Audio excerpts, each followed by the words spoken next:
በሸገር ሀገረ ስብከት ስር የምትገኘው የሰበታ ምዕራፈ ቅዱሳን ቅድስት ሥላሴ በዓታ ለማርያም ወአቡነ አረጋዊ ቤተክርስቲያን ህንጻ ግንባታው ተጠናቆ በብፁዓን አበው ሊቃነ ጳጳሳት ቡራኬ ጥር 2 ቀን 2018 ዓ.ም ቅዳሴ ቤቱ ተከብሯል።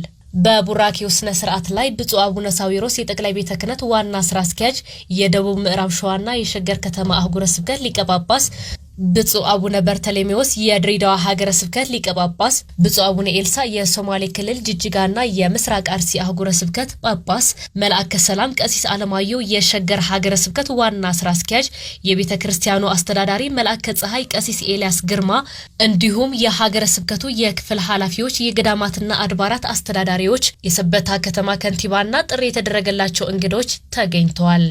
በመርሃ ግብሩ ላይ ብፁዕ አቡነ ኤልሳ በዚህ ዓለት ላይ ቤተክርስቲያንን እሰራለሁ የሚለውን ኃይለ ቃል መነሻ በማድረግ ትምህርተ ወንጌል ሰጥተዋል። አባቶቻችን አሉ። እናንተ ደግሞ ሁላችንም እግዚአብሔር በሰላም በጤና ጠብቆ ለዚህ ቀን መድረስ ትልቅ ነገር ነውና ባካችሁ እግዚአብሔርን አመስግኑት። አንተ ኮብ ወደ በዛቲ ኮብ አሃንጻ ለቤተክርስቲያኔ፣ አንተ ዓለት ነህ፣ በአንተ ዓለትነት ላይ ቤተክርስቲያንን እሰራታለሁ። ጌታችን አምላካችን መድኃኔ ዓለም ኢየሱስ ክርስቶስ አንተ ዓለት ነህ አለው። ቅዱስ ጴጥሮስን በአንተ ዓለትነት ላይ ቤተክርስቲያንን እሰራታለሁ። ይህንን የሕያው የሆነውን የዘላለም ቃል የሆነውን ይህንን ቃል ተናገረው የክብር ባለቤት አምላካችን ኢየሱስ ክርስቶስ ለሐዋርያው ለቅዱስ ጴጥሮስ የተናገረው ኃይለ ቃል ነው።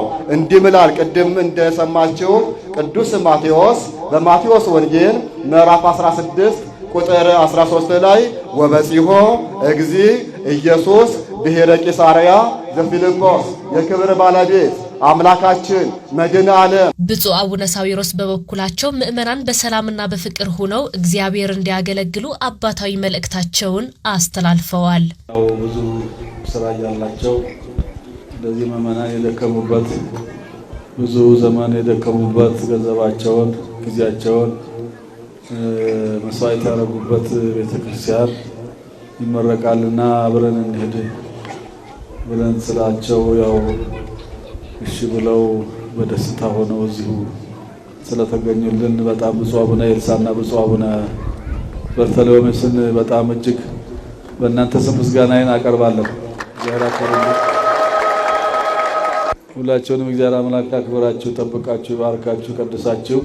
እንዲሁም ብፁዕ አቡነ በርተሌሜዎስ በበኩላቸው ከህንጻው ግንባታ ጎን ለጎን የሰው ልጅ ልቦናው ለእግዚአብሔር ማደሪያ እንዲሆን ራሱን ሊያዘጋጅ እንደሚገባ አሳስበዋል። ልዑል አምላካችን እግዚአብሔር ይባርካችሁ፣ ይቀድሳችሁ፣ የቸርነቱን ሥራ ያብዛላችሁ። በለፋችሁበት በደከማችሁበት ባነጻችሁት ቅድስት ቤተ ክርስቲያን ወንጌል ተምራችሁ ቅዱስ ሥጋውን ክቡር ደሙን ተቀብላችሁ ርስተ መንግሥተ ሰማያትን የመጨረሻውን የሥላሴን በረከት እንድትቋደሱ ልዑል አምላካችን እግዚአብሔር ይርዳችሁ፣ ሁላችንንም ያግዘን። በዓሉን የሰላም የፍቅር የበረከት የአንድነት በዓል ያደርግልን አምላካችን። በዕለቱ ለቤተ ክርስቲያኑ ግንባታ መሬታቸውን የለገሱት ክቡር አቶ አቡ ወልደ አረጋዊና ለህንጻው መሳካት ከፍተኛ አስተዋጽኦ የነበራቸው አካላት የምስጋና ምስክር ወረቀትና ሽልማት ተበርክቶላቸዋል። በብፁዕ አባታችን አቡነ ሳዊሮስ የመንበረ ፓትርያርክ ጠቅላይ ቤተ ክህነት ዋና ስራ አስኪያጅ፣ በሸገር ከተማ በደቡብ ምዕራብ ሸዋና ሸገር ከተማ አህጉረ ስብከት ሊቀ ጳጳስ፣ የምስካየ ኅዙናን መድኃኔዓለም ገዳም የበላይ ኃላፊ ሊቀ ጳጳስ ጥር 2 ቀን 2018 ዓ.ም ተባርኮ ተመርቋል። በምረቃው መርሃ ግብር ላይ በደብሩ ሊቃውንት ያሬዳው ዝማሬ የቀረበ ሲሆን በብፁዓን አባቶች መልእክት ቃለ ምዕዳንና ቡራኬ መርሃ ግብሩ ተጠናቋል።